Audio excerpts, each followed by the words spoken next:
Hey guys, been a little bit hesitant to talk about this topic. I think it's been hit pretty well by most manufacturers and engineer firms out there. Everybody does a great job educating all of us on this topic.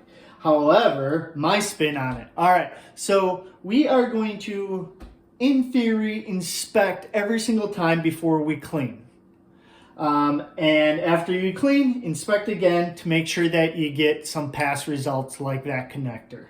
Now, if you were to have that fail, bring out your trusty old one-click cleaner, right? Do your 1 or 2 clicks, re-inspect.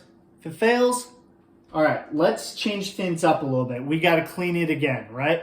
You could try dry method again. You could try it 5 more times. Try it on the shirt. Try it with your cleat top or your old school lint-free wipe.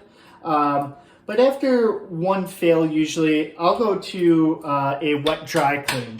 So whenever you do a wet clean, it must be followed by a dry clean. Kind of like when you clean your windshield, you're going to spray it down with Windex, wipe it, then you're going to grab a new piece of paper towel that's nice and dry to make sure there's no streaks. All right, so here's a trick that maybe you haven't seen with connector cleaning before.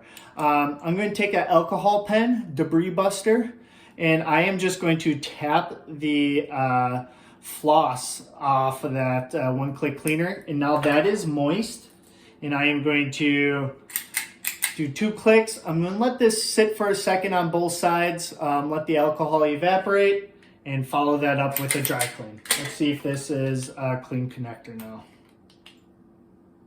Oh, that's spotless. So, hope you guys have a good day. Please remember to always inspect and clean both sides of connections. Have a great day.